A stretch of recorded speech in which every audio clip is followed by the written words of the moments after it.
Hi friends. எப்பயுமே சமைக்கிறது சாப்பிட்றத விட அதெல்லாம் எடுத்து வச்சுட்டு அதுக்கப்புறமா சுத்தம் பண்ணுறது தான் பெரிய வேலையாக இருக்கும். தினைக்குமே அதுதான்னாலும் ஒவ்வொரு நாள் ரொம்ப டயர்டாக இருக்குது, செய்யவே முடிய மாட்டேங்குது. இன்றைக்கி வேறு ஸ்டவ் வேறு க்ளீன் பண்ணணும். கிச்சன் ரூமெல்லாம் அந்த ஸ்டவ்வு எனக்கு நீட்டாக இல்லைன்னாவே ஒரு மாதிரியாக இருக்கும். 2 3 நாள் ஆயிடுச்சு.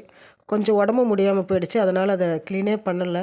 ஸோ வீட்டெல்லாம் சுத்தம் பண்ணிவிட்டு அதுக்கப்புறமா தான் ஸ்டவ்வெல்லாம் க்ளீன் பண்ணணும். டெய்லி ரொட்டீனு இதுவே மாற்றி மாற்றி நமக்கு செய்கிறதுனால கொஞ்சம் எல்லாத்துக்குமே கொஞ்சம் போர் அடிக்கும், ஏதாவது பண்ணும்.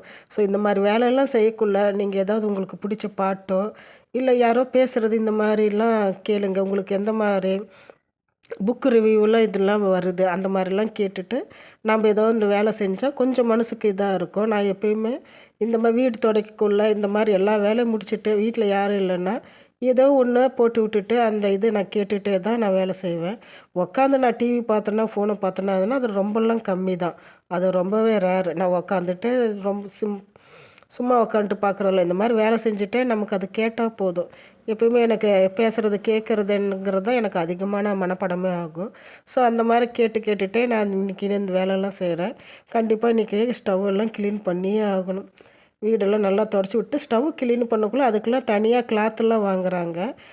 நான் இந்த வீடியோவில் நான் சொல்லியிருக்கேன். நீங்கள் அந்த மெட்டீரியல் எல்லாம் இருந்தாக்கா வீட்டில் நமக்கு பழைய துணியெல்லாம் இருந்தாக்கா அதெல்லாம் வேஸ்ட்டு பண்ணாமல் நீங்கள் ஸ்டவ் துடைக்கிறதுக்கு வீட்டு துடைக்கிறதுக்கு இந்த மாதிரி வச்சுக்கிட்டாக்கா நமக்கு ரொம்பவே யூஸ்ஃபுல்லாக இருக்கும். துணி எதுவும் வேஸ்ட் ஆகாது. நான் எப்பயுமே இந்த மாதிரி தான் பண்ணுவேன். அது நல்லாவே நமக்கு நீட்டாகவும் துடைக்க வருது. ஸோ அதனால தான் இன்றைக்கி நான் பனியன் கிளாத் எடுத்திருக்கேன். பழைய பனியன் இதெல்லாம் இருக்குது இல்லைங்களா, அது பாருங்கள். நீங்கள் சாதாரணமாக டவல் வாங்கி யூஸ் பண்ணுறத விட அது நல்லா தண்ணி ஈட்டும். இப்போ பாருங்கள் எவ்வளோ கிச்சன் ரூம்லாம் நான் நீட்டாக இது பண்ணியிருக்கேன்.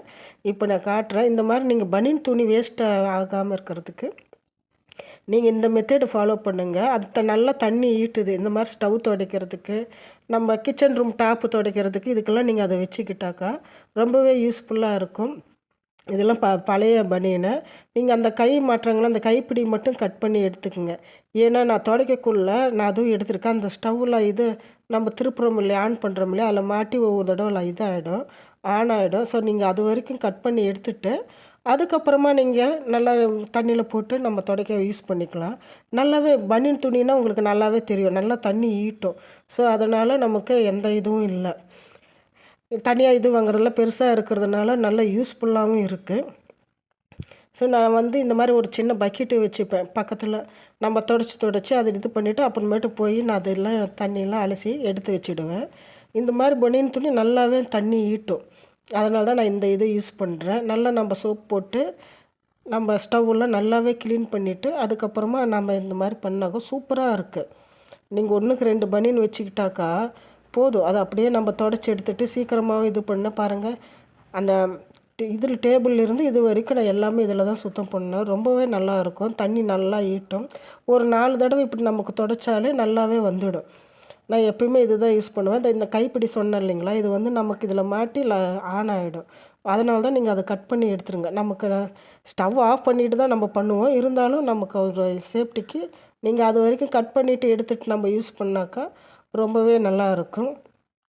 நீங்கள் வேணால் இந்த மாதிரி துணியை நீங்கள் வேஸ்ட்டு பண்ணாமல் யூஸ் பண்ணி பாருங்கள். ரொம்பவே கரெக்டாக இருக்கும். சீக்கிரமாகவும் நமக்கு வேலை முடியும். நான் இப்போ கொஞ்ச நாளாகவே எல்லாமே இந்த மாதிரி துணியில் தான் நான் யூஸ் பண்ணிகிட்ருக்கேன். எல்லாமே பாருங்கள் ரொம்ப பளிச்சுன்னு கிச்சன் ரூமு எவ்வளோ அழகாக வந்திருக்குன்ட்டு. பார்க்கவே அதை சுத்தம் பண்ணிவிட்டு பார்த்தாலே நமக்கே ஒரு சந்தோஷமாக தான் இருக்குது. Thank you friends.